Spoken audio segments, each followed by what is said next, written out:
साथियों, इस वीडियो में हम लोग 12 मई 2026 का करंट अफेयर और उसका स्टैटिक जीके जल्द से पढ़ेंगे। उससे पहले लास्ट डे यानी 11 मई का करंट अफेयर का क्विक रिवीजन कर लेते हैं। पहला प्रश्न था, राष्ट्रीय प्रौद्योगिकी दिवस 2026 कब मनाया गया? उत्तर 11 मई को। दूसरा, भारत का नया नौसेना प्रमुख हाल ही में किसे बनाया गया, नियुक्त किया गया? उत्तर डी कृष्णा स्वामीनाथन साहब को। तीसरा प्रश्न, किस आईआईटी ने अमेरिका में डीप टेक स्टार्टअप को बढ़ावा देने के लिए अपना पहला अंतरराष्ट्रीय सेंटर लॉन्च किया? आईआईटी मद्रास ने लॉन्च किया है।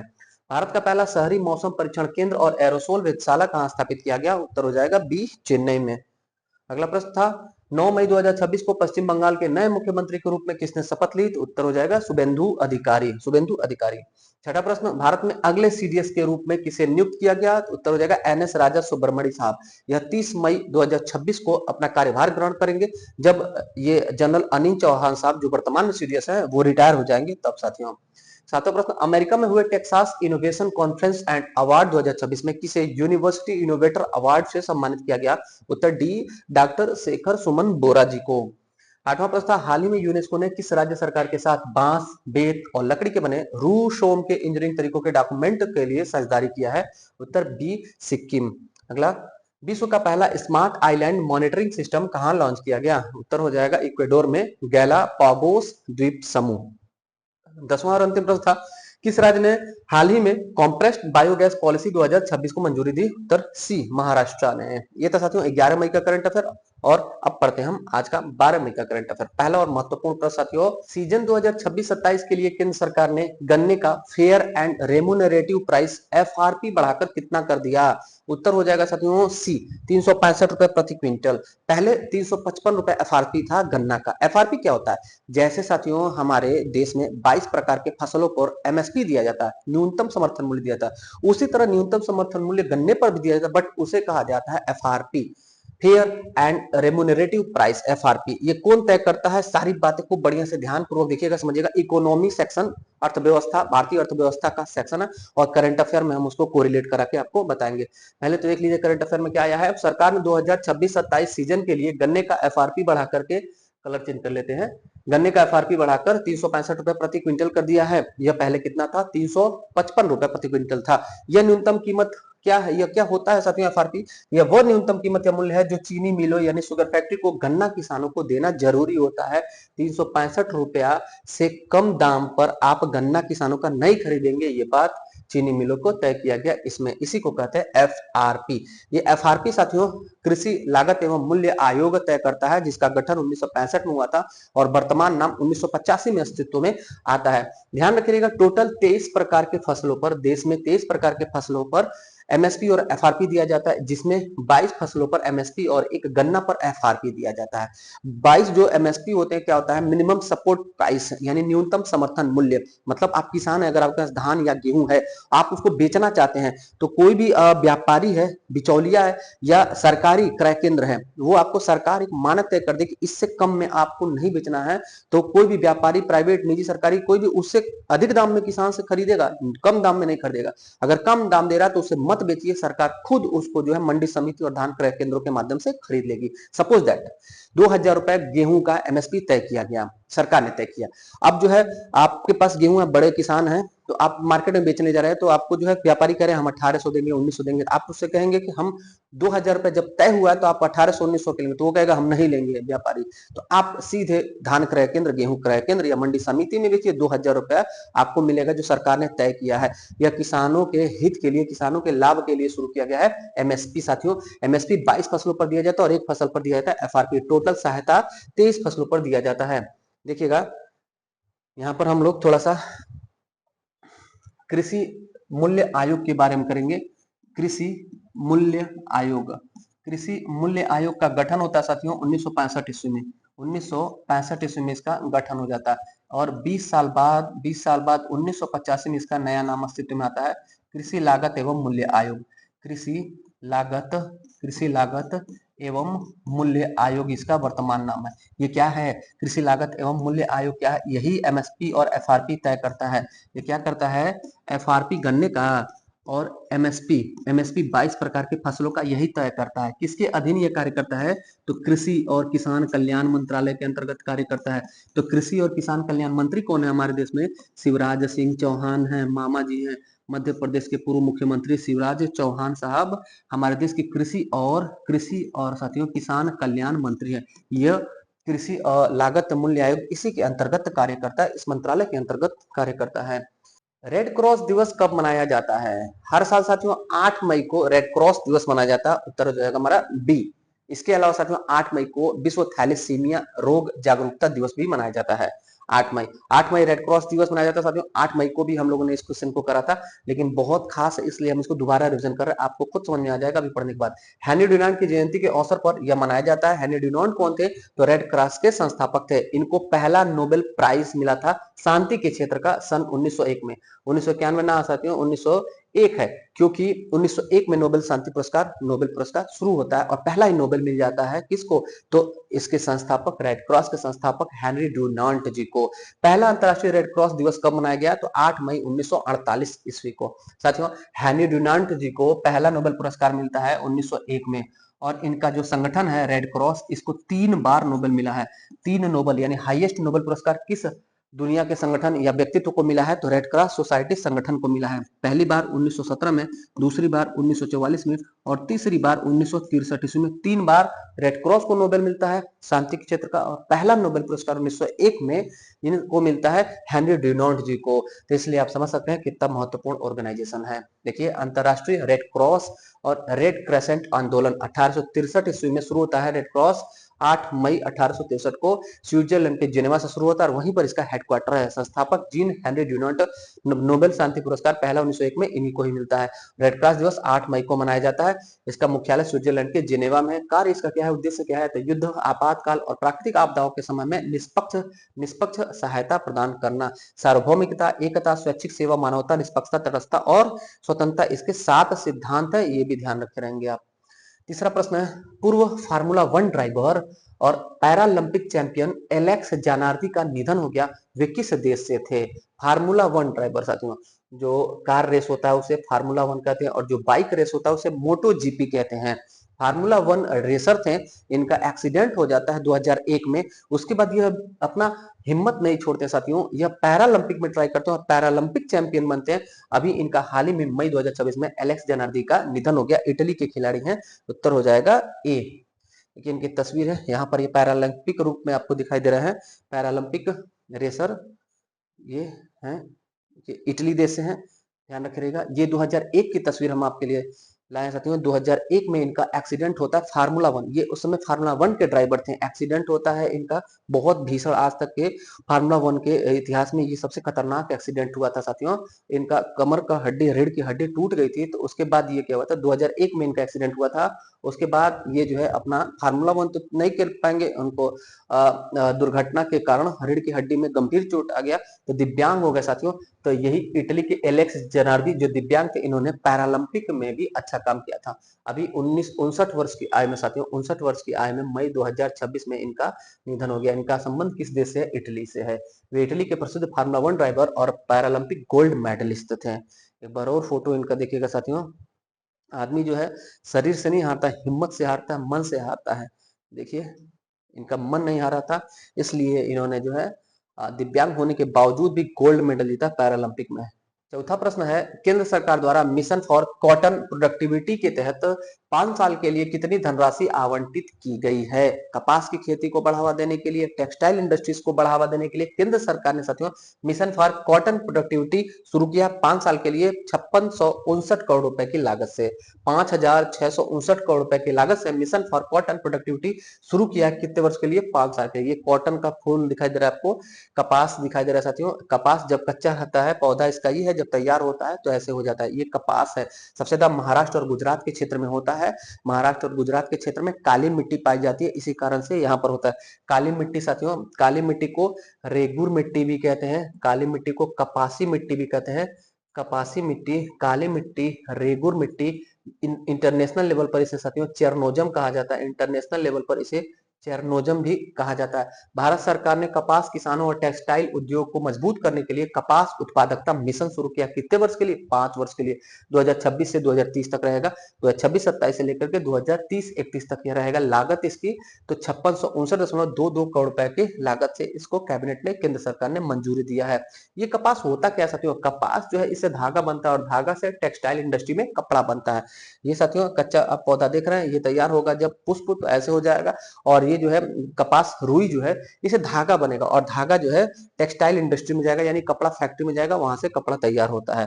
अगर हम बात करें सबसे ज्यादा महाराष्ट्र और गुजरात में, और इससे आप एक प्रश्न भी ध्यान रखिएगा साथियों, ध्यान रखिएगा कि एक क्वेश्चन पूछा जाता है मैनचेस्टर। मैनचेस्टर इंग्लैंड में है। मैनचेस्टर इंग्लैंड में मैनचेस्टर है, और ये मैनचेस्टर साथियों सर्वाधिक, दुनिया में सर्वाधिक सूती वस्त्र उद्योग कपड़े का कारखाना यहीं पर है, मैनचेस्टर में। तो हमारे भारत में भी साथियों मैनचेस्टर कहा जाता है, लेकिन यहाँ पर साथियों 3 मैनचेस्टर है। हमारे भारत में 3 मैनचेस्टर है, आपको ध्यान रखना है। एक पूछा जाए उत्तर भारत का मैनचेस्टर, उत्तर भारत का मैनचेस्टर किसको कहते हैं? तो कानपुर को। उत्तर भारत का मैनचेस्टर कानपुर को। भारत का मैनचेस्टर किसको कहते हैं? अहमदाबाद को। भारत का मैनचेस्टर अहमदाबाद को कहा जाता है। दक्षिण भारत का मैनचेस्टर किसको कहा जाता है? कोयम्बटूर को। कोयम्बटूर को दक्षिण भारत का मैनचेस्टर कहा जाता है। यानी ये मैनचेस्टर मैनचेस्टर क्यों कहा जा रहा है इन शहरों को? क्योंकि यहाँ पर भी टेक्सटाइल इंडस्ट्री है साथियों, इसी कारण से। दुनिया हमारे भारत में सबसे ज्यादा टेक्सटाइल इंडस्ट्रीज अहमदाबाद में, और दुनिया में सबसे ज्यादा मैनचेस्टर में। कपास का यहाँ पर कपासी मृदा, कपास की खेती ज्यादा होती है गुजरात और महाराष्ट्र के क्षेत्र में। यही कारण है कि महाराष्ट्र, बंबई हो चाहे अहमदाबाद, गुजरात और महाराष्ट्र के शहरों में टेक्सटाइल इंडस्ट्रीज भरपूर मात्रा में देखने को मिलती है। अगला 5वां प्रश्न, हाल ही में केंद्र सरकार ने किस संशोधन को मंजूरी दी है ताकि वंदे मातरम के अपमान को दंडनीय अपराध बनाया जा सके? उत्तर हो जाएगा हमारे साथियों सी, राष्ट्रीय सम्मान के अपमान निवारण अधिनियम 1971। ध्यान रखिएगा इस कानून को। 1971 का कानून था राष्ट्रीय सम्मान के अपमान निवारण अधिनियम। इसी के तहत ऐड कर दिया गया कि अगर जो है कोई जानबूझकर हमारे राष्ट्रगीत का अपमान कर रहा है, भावनात्मक रूप से कोई अपमान कर रहा है, तो उसके खिलाफ दंडनीय कार्यवाही की जाएगी। वंदे मातरम हमारा जो राष्ट्रगीत है साथियों, केंद्र सरकार ने फैसला दिया कि अब राष्ट्रगीत वंदे मातरम का जानबूझकर अपमान करना या उसे गायन में बाधा डालना भी कानूनन अपराध माना जाएगा। यहाँ पर कुछ डेट इतिहास से, जब वंदे मातरम से संबंधित कोई गाइडलाइन आया तो हमसे वंदे मातरम संबंधित कुछ भी प्रश्न पूछेगा, आप 2 मिनट में पूरा कवर करिएगा। 7 नवंबर 1875 ईस्वी को बंकिम चंद्र चटर्जी ने 7 नवंबर 1875 को बंकिम चंद्र चटर्जी साहब ने बंगाली भाषा प्लस संस्कृत के मिश्रण से, बंगाली और संस्कृत भाषा के मिश्रण से वंदे मातरम गीत को रचा था। वंदे मातरम गीत किस भाषा में है साथियों?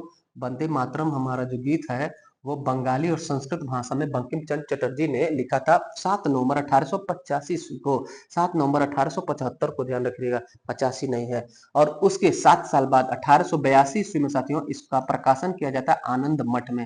आनंद मठ में इसका प्रकाशन किया जाता है। आनंद मठ को याद रखिएगा, आनंद मठ में सन्यासी विद्रोह का वर्णन मिलता है। सन्यासी विद्रोह का वर्णन मिलता है। सन्यासी विद्रोह क्या है साथियों? सन्यासी और फकीर विद्रोह। हिंदू धर्म में सन्यासी और मुस्लिम में फकीर थे। इन लोगों ने सबसे पहले रिवोल्ट किया था अंग्रेजों के विरुद्ध 1763 से लेकर के 1765। 1763 से 1765 अंग्रेजों के विरुद्ध सबसे पहले किसने विद्रोह किया था? तो फकीरों ने और सन्यासियों ने किया था। इसका वर्णन कहाँ मिलता है? आनंद मठ में मिलता है। और इसी आनंद मठ में ऐड किया गया वंदे मातरम, जिसको लिखा कब गया था? 7 नवंबर 1875 को। किसने लिखा? बंकिम चंद्र चटर्जी ने लिखा। लेकिन इसको गाया किसने था, कब गाया गया था, ये भी बात आप ध्यान पूर्वक देखिएगा। 1896 ईस्वी की बात है, कलकत्ता में कांग्रेस का अधिवेशन होता है। कांग्रेस 1896 कांग्रेस कलकत्ता अधिवेशन, कांग्रेस कलकत्ता अधिवेशन 1896। यहाँ पर पहली बार अधिवेशन में पहली बार वंदे मातरम गाया गया। पहली बार वंदे मातरम कहाँ गया गाया गया? पहली बार गाया गया कलकत्ता कांग्रेस अधिवेशन 1896 ईस्वी में। इस समय अध्यक्ष कौन थे कांग्रेस के? तो रहमतुल्लाह सयानी। रहमतुल्लाह रहमतुल्लाह सयानी साहब कांग्रेस के अध्यक्ष थे। इनकी अध्यक्षता में पहली बार हमारे भारत में कलकत्ता कांग्रेस अधिवेशन में 1896 में वंदे मातरम गाया गया। अब इसको गाया किसने, ये क्वेश्चन पूछेगा तो रविंद्रनाथ टैगोर ने, रविंद्रनाथ टैगोर ने इसको गाया था। ये रविंद्रनाथ टैगोर साथियों जिन्होंने गीतांजलि बोरा रचना की है और उन्होंने हमारे भारत का राष्ट्रगान भी लिखा है। अब रविंद्रनाथ टैगोर को देखिएगा साथियों, रविंद्रनाथ टैगोर ने इन्होंने लिखा 1911 में, इन्होंने 1911 में हमारा राष्ट्रगान लिखा था, राष्ट्रगान जनगण मन, जनगण मन राष्ट्रगान, जो हमारा राष्ट्रगान है साथियों जनगण मन, जनगण मन, ये किसने लिखा, रविंद्रनाथ टैगोर ने। कब गाया गया पहली बार, तो 1911 में ही कलकत्ता में फिर से अधिवेशन हुआ वहीं पर। 1911 में कलकत्ता में कांग्रेस का अधिवेशन होता है, कलकत्ता में कांग्रेस अधिवेशन, कलकत्ता में कांग्रेस अधिवेशन किस वर्ष में होता है, 1911 में। और किसने इसकी रचना की थी, तो जनगण मन की रचना रविंद्रनाथ टैगोर, गुरुदेव रविंद्रनाथ टैगोर ने किया था। कलकत्ता कांग्रेस अधिवेशन 1911 जब ये गाया गया पहली बार, जनगण मन पहली बार गाया गया, पहली बार गाया गया, तो उस समय कांग्रेस अधिवेशन के अध्यक्ष कौन थे, तो याद रखिए पंडित बिशन नारायण धर, पंडित बिशन नारायण धर, पंडित बिशन नारायण धर, ये अध्यक्ष थे साथियों, कांग्रेस के अध्यक्ष थे 1911 में। लेकिन गाया किसने यहाँ पर राष्ट्रगान को, तो ये था साथियों नाम गुरुदेव रविंद्रनाथ टैगोर की भांजी थी सरला देवी चौधरानी, सरला देवी चौधरानी ने 1911 कलकत्ता अधिवेशन में पहली बार हमारे भारत में राष्ट्रगान गाया। गुरुदेव रविंद्रनाथ टैगोर ने 1896 में, रविंद्रनाथ टैगोर ने 1896 में कलकत्ता अधिवेशन में पहली बार वंदे मातरम गाया। ये गाया वाला क्वेश्चन अलग और अधिवेशन की अध्यक्षता वाला क्वेश्चन अलग और रचना भी अलग और सारा डेट कंप्लीट। ध्यानपूर्वक, अच्छा लगा होगा साथियों नॉलेज, तो लाइक जरूर कर दीजिएगा। आप लोग देखते हैं लाइक नहीं करते हैं, एक बस आपके रिस्पॉन्सिबिलिटी है, मोरल रिस्पॉन्सिबिलिटी है, वीडियो को लाइक कर दिया करिए। सपोर्ट करने के लिए साथियों चैनल को अपने स्टडी ग्रुप में भी शेयर करिए ताकि आपको बेस्ट ऑफ बेस्ट कंटेंट मिले। छठा प्रश्न, European political community EPC summit में भाग लेने वाला पहला यूरोपीय देश कौन बना, European political community EPC summit में भाग लेना पहला यूरोपीय देश बन गया कनाडा, उत्तर अमेरिका महाद्वीप का कनाडा साथियों यह बन गया है।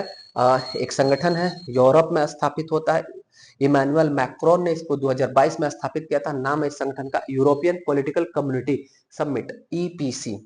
इसी में कनाडा भी शामिल हुआ और कनाडा गैर यूरोपीय यानी यूरोपीय का देश संगठन है साथियों, यूरोपीय देशों का संगठन है, 2022 में स्थापित होता है। इसमें कनाडा शामिल हो रहा है और कनाडा पहला गैर यूरोपीय देश बन जाता है क्योंकि कनाडा साथियों उत्तरी अमेरिका महाद्वीप में है। European political community EPC summit में भाग लेने वाला पहला गैर यूरोपीय देश कनाडा बना है। यह एक ऐसा मंच है जहां यूरोप के देश सुरक्षा, व्यापार, राजनीति और अंतरराष्ट्रीय मुद्दों पर चर्चा करते हैं। 2022 में स्टेब्लिश होता है। तो कनाडा शामिल हुआ। कनाडा का स्ट्रेटेजी के देखिए, कनाडा इसका मूल नाम है साथियों कनाटा, कनाटा से बना हुआ नाम है इसका और कर्नाटक का शाब्दिक अर्थ होता है गांव या बस्ती, गांव या बस्ती। कनाडा की राजधानी है साथियों ओटावा, कनाडा की राजधानी ओटावा। कनाडा का सबसे बड़ा शहर है टोरंटो, कनाडा का सबसे बड़ा शहर है टोरंटो और कनाडा की राजधानी ओटावा, ओटावा नदी के किनारे है। वहीं पर सेंट लॉरेंस नहर भी है साथियों, नियाग्रा जलप्रपात यहीं पर है, कनाडा मैग्नेटिक हिल यहीं पर है। रॉकीज पर्वत जो है उत्तर अमेरिका में, अमेरिका से लेकर के कनाडा तक विस्तारित है। कनाडा और अमेरिका यूएसए जो देश है साथियों 49 डिग्री समानांतर रेखा से अलग होते हैं। कनाडा और अमेरिका 49 डिग्री समानांतर रेखा से अलग होते हैं। कनाडा की राजधानी ओटावा, कनाडा में प्रमुख शहर है वैंकूवर, मॉन्ट्रियल और कैलगरी। मॉन्ट्रियल में साथियों 1987 में मॉन्ट्रियल में मॉन्ट्रियल प्रोटोकॉल होता है ओजोन परत के संरक्षण से संबंधित, उसको भी ध्यान रखिएगा। आगे बढ़ते हैं। सातवां प्रश्न, हाल ही में एडीबी ने एशिया प्रशांत क्षेत्र में बिजली और डिजिटल कनेक्टिविटी के लिए कितने डॉलर के निवेश की योजना की घोषणा की है। एशियाई डेवलपमेंट बैंक ने एशिया प्रशांत क्षेत्र में बिजली और डिजिटल कनेक्टिविटी के लिए साथियों, डिजिटल कनेक्टिविटी के लिए 70 बिलियन डॉलर निवेश की योजना की घोषणा की है। 70 बिलियन डॉलर कौन इन्वेस्ट करेगा, तो एशियाई डेवलपमेंट बैंक इन्वेस्ट करेगा। कहां करेगा, एशिया प्रशांत क्षेत्र में करेगा, यानी हमारे क्षेत्र में करेगा। बिजली और डिजिटल कनेक्टिविटी को मजबूत करने के लिए 70 बिलियन डॉलर रीजनल इन्वेस्टमेंट है, क्षेत्रीय इन्वेस्टमेंट कौन करेगा, एडीबी, एडीबी का स्ट्रेटेजी क्या, Asian development bank, Asian development bank इसका फुल फॉर्म है, एशियन डेवलपमेंट बैंक। इसका गठन कब होता है, 19 दिसंबर 1966 ईस्वी को। मुख्यालय कहाँ है, फिलीपींस देश की राजधानी मनीला शहर में, राजधानी में। और मसातो कांडा इसके वर्तमान में चेयरमैन या अध्यक्ष हैं। मसातो कांडा किस देश के हैं, जापान के हैं। ये 24 फरवरी 2025 को अपना कार्यभार ग्रहण करते हैं मसातो कांडा जापान के। अगला प्रश्न अगला प्रश्न देखते हैं साथियों। 8वां प्रश्न है chief of defence staff general Anil Chauhan ने ब्रेन कंप्यूटर इंटरफेस सम्मेलन का उद्घाटन कहाँ किया? पहली बात, क्या अभी भी 12 मई को जनरल अनिल चौहान साहब सीडीएस हमारे देश के हैं? हम लोगों ने तो कल पढ़ा कि हमारे देश के तीसरे सीडीएस बन गए हैं।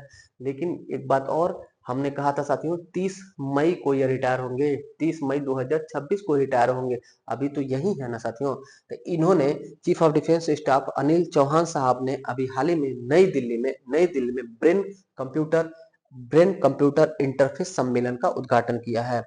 देखिएगा क्या है यह ब्रेन कंप्यूटर इंटरफेस सम्मेलन एक कॉन्फ्रेंस है, नई दिल्ली में आयोजन हुआ, उद्घाटन किया जनरल अनिल चौहान साहब ने, जो हमारे देश के सीडीएस हैं दूसरे क्रम के।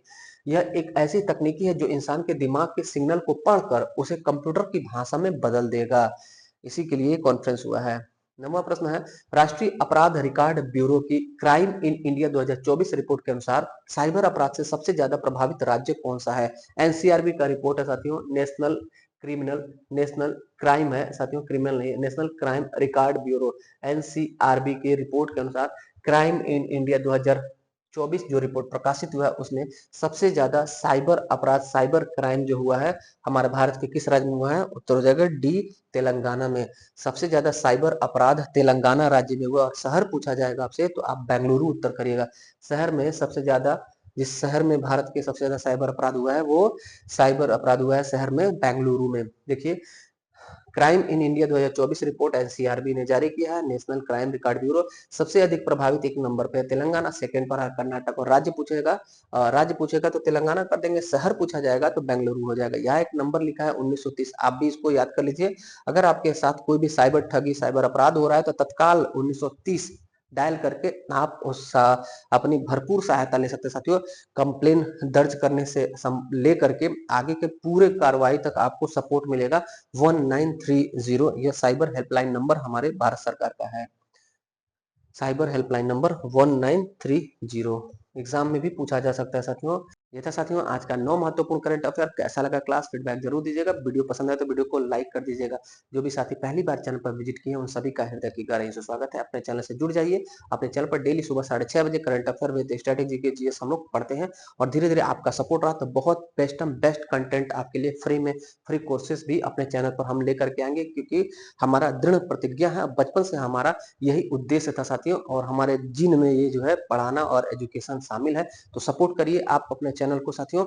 थोड़ा सा आप जो भी साथी यहाँ तक वीडियो देखने पहुंचे हैं, यहाँ तक रुके हुए हैं, तो जरूर आप गंभीर अभ्यर्थी विद्यार्थी हैं। तो थोड़ा सा आप सपोर्ट करिए साथियों। 2-4 लोग को ही आप शेयर करिए और उनको मोटिवेट करिए। जो पढ़ने वाले स्टूडेंट है उनको, जबरदस्ती नहीं किसी को जो है साथियों थोपा जाता अपना कोई चीज। आप जो पढ़ने वाले स्टूडेंट हो उन तक पहुंचाइए। बाकी मिलते हैं फिर अगले क्लास में, तब तक के लिए धन्यवाद। जय हिंद।